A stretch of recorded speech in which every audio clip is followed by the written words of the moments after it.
Audiobook, o livro O Grande Conflito, uma saga milenar e seu final surpreendente. Capítulo 2. A perseguição. Jesus revelou aos discípulos a experiência de seu povo desde o momento em que ele seria levado ao céu até a ocasião de seu retorno em poder e glória. Vendo o futuro distante, os olhos de Jesus detectaram a tempestade impetuosa que assolaria seus seguidores nas eras seguintes de perseguição. Confere em Mateus, capítulo 24, versículo 9, versículo 21 e versículo 22. Os seguidores de Cristo devem trilhar o mesmo caminho de condenação e sofrimento que o Mestre percorreu. O ódio pelo nascimento do Redentor do mundo será demonstrado contra todos os que creem em seu nome. O paganismo previu que, se o evangelho triunfasse, os próprios templos e altares seriam destruídos. Por esse motivo, convocou suas forças para acender o fogo da perseguição. As posses dos cristãos eram levadas e eles expulsos de seus lares. Muitas pessoas, nobres e escravos, ricos e pobres, instruídos e ignorantes, foram mortas sem misericórdia. A perseguição começou com Nero e continuou por séculos. Os cristãos eram acusados falsamente de serem a causa de fomes, epidemias e terremotos. Em troca de dinheiro, informantes permaneciam a postos para atrair inocentes, como se fossem os rebeldes e as pragas da sociedade. Muitos cristãos foram jogados às bestas selvagens ou queimados vivos em anfiteatros. Alguns foram crucificados, outros foram cobertos com pele de animais selvagens e lançados à arena para serem despedaçados por cães. Em festas públicas, vastas multidões se reuniam para se divertir com a visão da agonia da morte dos cristãos e saudá-la com muito riso e aplauso. Os seguidores de Cristo foram forçados a se esconder em locais isolados, debaixo das colinas, fora da cidade de Roma. Longos corredores foram escavados através da terra e das pedras, por quilômetros além dos muros da cidade. Nesses refúgios subterrâneos, os seguidores de Cristo enterravam seus mortos. Ali também encontraram um lar enquanto eram foragidos. Muitos se lembraram das palavras do Mestre, de que deveriam se alegrar quando fossem perseguidos por Cristo. Grande seria seu galardão no céu, pois estavam sendo perseguidos da mesma maneira que os profetas antes deles. Confere em Mateus, capítulo 5, versículos 11 e 12. Cânticos de triunfo se erguiam do meio das chamas crepitantes. Pela fé, os mártires viam Cristo e os anjos olhando para eles com mais profundo interesse e aprovando sua firmeza. Uma voz vinha do trono de Deus, abre aspas, seja fiel até a morte, e eu lhe darei a coroa da vida, fecha aspas. Está lá em Apocalipse, capítulo 2, versículo 10. Os esforços de Satanás para destruir a Igreja de Cristo usando violência foram em vão. Ele podia até matar os obreiros de Deus, mas o Evangelho continuava a se espalhar e seus seguidores aumentavam. Certo cristão disse, abre aspas, quanto mais nos ceifam, mais crescemos em número. O sangue dos cristãos é semente, fecha aspas. Por esse motivo, Satanás fez planos de guerrear com maior sucesso contra Deus, fincando seu estandarte dentro da igreja cristã, a fim de obter por meio do engano aquilo que não conseguiu pela força. A perseguição terminou. Em seu lugar vieram os atrativos da prosperidade e das honras mundanas. Os adoradores de ídolos começaram a aceitar parte da fé cristã, ao passo que rejeitavam verdades essenciais. Professavam aceitar a Jesus, mas não tinham convicção do pecado e não sentiam necessidade de se arrepender, nem de mudar o coração. Com algumas concessões de sua parte, propuseram que os cristãos transigissem também, a fim de que todos se unissem da mesma plataforma da, abre aspas, crença em Cristo, fecha aspas. A igreja estava em terrível perigo.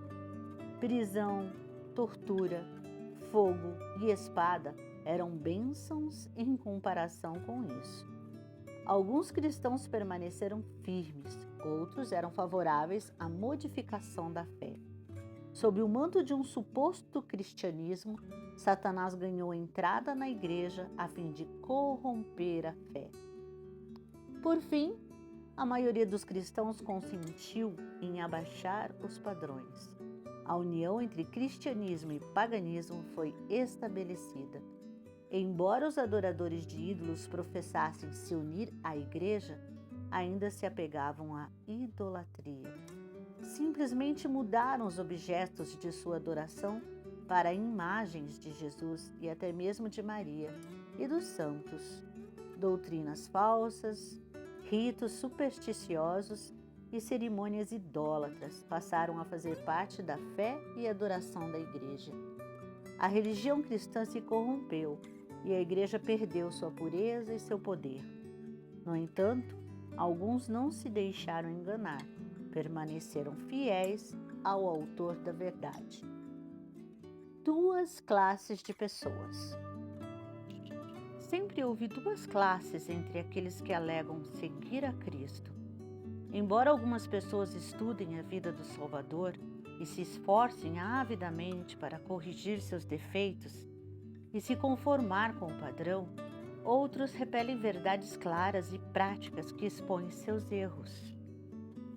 Até mesmo em sua melhor condição, a igreja nunca consistiu somente de pessoas verdadeiras e sinceras. Judas foi um dos discípulos para que, por meio das instruções e do exemplo de Cristo, fosse levado a ver os próprios erros. Mas, ao condescender com o pecado, convidou as tentações de Satanás. Ficou irado quando Jesus reprovou suas falhas e acabou por trair seu mestre. Marcos, capítulo 14, versículo 10 e 11. Ananias e Safira fingiram fazer um sacrifício completo para Deus, embora tenham retido em cobiça uma parte para si. O Espírito da Verdade revelou aos apóstolos o verdadeiro caráter desses impostores, e o juízo de Deus livrou a igreja da mancha imunda em sua pureza. Confere lá em Atos, capítulo 5, versículos do 1 ao 11. Quando a perseguição sobreveio aos seguidores de Cristo, somente aqueles que estavam dispostos a abandonar tudo pela verdade quiseram se tornar seus discípulos. Mas, quando a perseguição terminou, a igreja recebeu conversos menos sinceros, abrindo o caminho para Satanás encontrar lugar. Quando os cristãos concordaram em se unir aos parcialmente convertidos do paganismo, Satanás celebrou.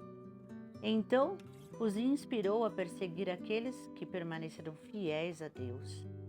Quando os cristãos apóstatas se uniram a seus companheiros semipagãos, travaram batalha contra as características mais essenciais dos ensinos de Cristo. Era necessária uma luta ferrenha para permanecer firme contra os enganos e males introduzidos na igreja. A igreja não aceitava mais a Bíblia como padrão de fé. Chamava a doutrina da liberdade religiosa de heresia e condenava aqueles que defendiam esse ensino. Após um longo conflito, os fiéis perceberam que a separação era absolutamente necessária. Não ousavam tolerar erros que seriam fatais à sua alma e colocariam em risco a fé de seus filhos e netos. Sentiam que a paz custaria caro demais se precisassem comprá-la sacrificando princípios.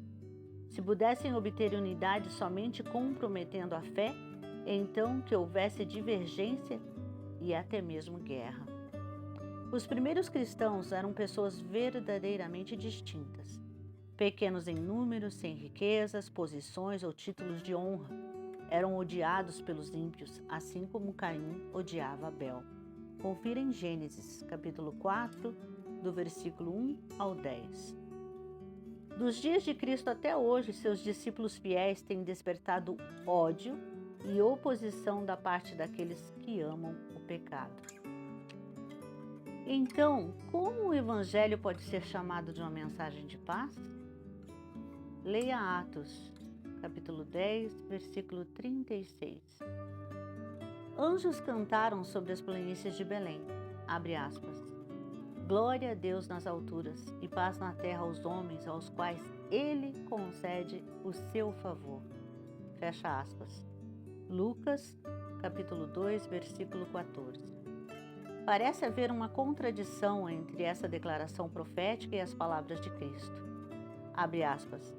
Não pense que vim trazer paz à terra. Não vim trazer paz, mas espada. Fecha aspas. Mateus, capítulo 10, versículo 34. Se compreendidas de maneira correta, as duas estão em perfeita harmonia. O Evangelho é uma mensagem de paz. A religião de Cristo, se aceita e obedecida, espalharia paz e felicidade por toda a terra. Era a missão de Jesus nos reconciliar com Deus e uns com os outros. No entanto, a maior parte do mundo está sob o controle de Satanás, o mais amargo inimigo de Cristo. O Evangelho apresenta princípios de vida completamente opostos aos hábitos e desejos das pessoas, e elas se levantam contra essa mensagem. Odeiam a pureza, que condena o pecado, e perseguem aqueles que proclamam suas santas prerrogativas.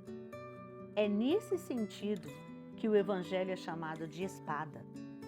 Muitos que são fracos na fé estão prontos para perder a confiança em Deus, porque Ele permite que os maus prosperem, ao passo que os melhores e mais puros são atormentados por seu poder cruel. Como aquele que é justo, misericordioso e infinito em poder tolera tamanha injustiça? Deus nos deixou evidências suficientes de seu amor. Não devemos duvidar de sua bondade por sermos incapazes de entender suas obras. O Salvador disse, abre aspas, lembre-se das palavras que eu lhes disse. Nenhum escravo é maior do que o seu senhor. Se me perseguiram, também perseguirão vocês. Está lá em João, capítulo 15, versículo 20. Aqueles que são chamados a suportar tortura e martírio estão apenas seguindo os passos do amado Filho de Deus.